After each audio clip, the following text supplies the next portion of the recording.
తెనాలి పట్టణంలో గతంలో ఎన్నడూ లేని విధంగా జనరిక్ మందులు, ఫార్మా మందులను ఎవరు ఊహించని రీతిలో ప్రజా ఫార్మసీ వారు స్పెషల్ డిస్కౌంట్లతో అందజేస్తున్నారు.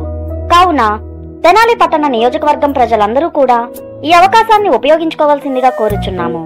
అడ్రస్ గాంధీ చౌక్, నెహ్రూ రోడ్లో గల గుప్తా ఫ్యాన్సీ ఎదురు, తెనాలి.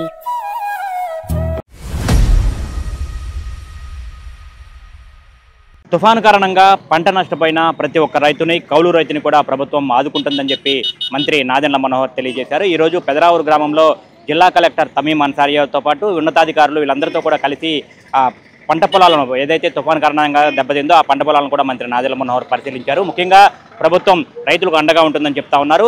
ప్రతి గింజ, ప్రతి ధాన్యం బస్తా కూడా ప్రభుత్వం ద్వారా, ధాన్యం కొనుగోలు కేంద్రాల ద్వారా కూడా కొనుగోలు చేస్తామని చెప్పి కూడా మంత్రి నాదెండ్ల మనోహర్ అయితే హామీ ఇచ్చారు. అట్లాగే రైతులు ఆధారపడవద్దని చెప్పి కూడా ధైర్యంగా ఉండాలని చెప్తా ఉన్నారు. ఈ తుఫాను ప్రభావిత ప్రాంతాల్లో కూడా ప్రభుత్వం ముందస్తు జాగ్రత్త చర్యలు చేపడతా ఉంది. పంట నష్టం అనేది కూడా అంచనా వేస్తున్నాము, ప్రతి ఒక్కరికి కూడా న్యాయం జరుగుతుందని చెప్తున్నారు. ఇటు కౌలు రైతులకు కూడా ప్రభుత్వం అండగా ఉంటుందని చెప్పి కూడా మంత్రి నాదెండ్ల మనోహర్ చెప్తా ఉన్నారు. ముఖ్యంగా ఈరోజు పెదరావూరు ప్రాంతంలో దెబ్బతిన్నటువంటి వరి పంట పొలాలను మంత్రి నాదెండ్ల మనోహర్ పరిశీలిస్తున్నారు. ఆ పర్యటన ఏ విధంగా కొనసాగుతుందనేది ఒకసారి చూద్దాం.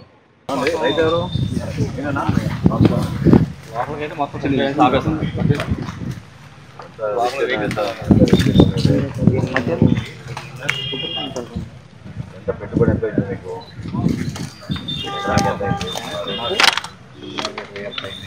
₹20,000 పైన బాగా వేసేసారా బస్తాలు? పోయారా మీరు లేకపోతే పడిపోతాయి సార్? ఇది 52 చెప్పారు.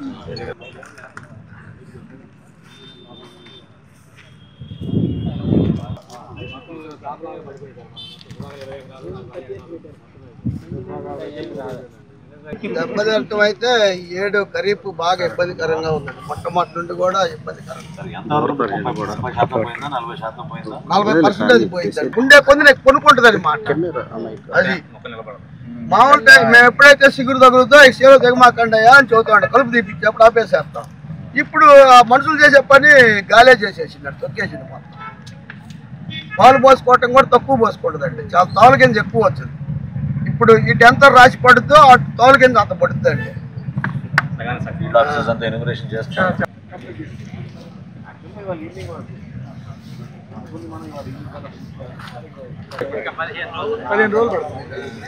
ఎందుకంటే వెన్ను ఇప్పుడే ఇవి బరువు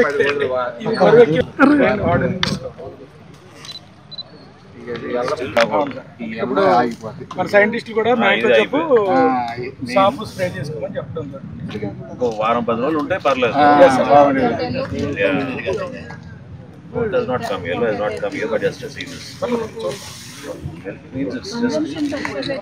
తుఫాన్ మోంతా ప్రభావం ఏ విధంగా ఉండింది క్షేత్రస్థాయిలో అనే అంశంపైన ఈ రోజు నుంచి ప్రభుత్వం దృష్టి పెట్టాం.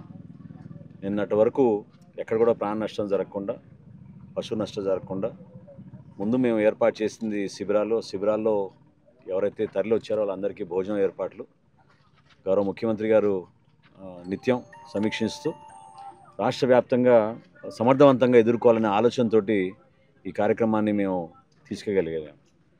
గత 3 రోజుల నుంచి నేను కూడా ఏలూరు జిల్లాలో ఉండాల్సి వచ్చింది. ఈరోజు తెనాలి పర్యటనలో కలెక్టర్ గారు, సబ్ కలెక్టర్ గారు వాస్తవ పరిస్థితులు క్షేత్రస్థాయిలో ఏ విధంగా ఉన్నాయో అదేవిధంగా జేడీ అగ్రికల్చర్ గారు అందించిన రిపోర్టు మేరకు జిల్లాలో 24,000 హెక్టార్లు వరి పంట నష్టం జరిగింది. మన నియోజకవర్గంలో దాదాపు 6,000 హెక్టార్లు వరి పంట దెబ్బతినింది. ఇప్పుడే రైతు ధనంజయ్ గారితో కూడా మాట్లాడాం, ఆయన పొలంలో కూడా పరిశీలించాం. రైతు పరిస్థితి చాలా అధ్వానంగా ఉంది, వర్ణాతీతం. అది వాస్తవంగా పాపం వాళ్ళు పడిన కష్టాలు 6 నెలలు రాత్రింబవళ్ళు సొంత బిడ్డలుగా కాపాడుకొని పంట చేతికి వచ్చే సమయంలో ఇటువంటి ఆపద రావడం అనేది నిజంగా బాధాకరం. అయితే ఒక నమ్మకం, భరోసా తప్పకుండా ఇప్పించగలుగుతున్నాం. రాష్ట్ర ప్రభుత్వం నుంచి కేంద్ర ప్రభుత్వం సహకారంతో తప్పకుండా త్వరలోనే వీళ్ళందరికీ కూడా ఏ విధంగా సహాయం అందించగలుగుతామో ఒక నిర్ణయం తీసుకుని గౌరవ ముఖ్యమంత్రి గారి ఆధ్వర్యంలో రైతాంగానికి ఆ భరోసా ఇచ్చే విధంగా ముందుకెళ్తాం. కేంద్ర ప్రభుత్వం నుంచి కూడా మాకు వస్తున్న సమాచారం మేరకు ఎప్పటికప్పుడు సమీక్షించుకుని, ప్రత్యేకంగా మన ప్రాంతాల్లో నేను రైతుల్ని కోరేది ఏంటంటే మనం హార్టికల్చర్లోకి మారాలి, ఉద్యాన పంటల్లోకి మారాలి మనం. ఎందుకంటే ప్రతి సంవత్సరం మనకి నవంబర్, అక్టోబర్ మాసంలో అకాల వర్షాల వలన అనేక సందర్భాల్లో మనం ఇబ్బంది పడుతున్నాం. ఇతర జిల్లాల్లో ఆ మార్పు మొదలైంది.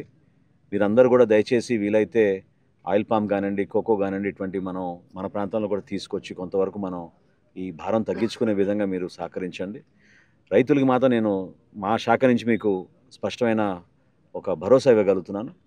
ప్రతి గింజ మేము కొంటాం, ప్రతి బస్తా మేము కొంటాం. దళాలను మీరు ప్రోత్సహించబాకండి. రైస్ మిల్లర్లు ఎవరైనా పొరపాటు చేస్తే మా దృష్టికి తీసుకురండి.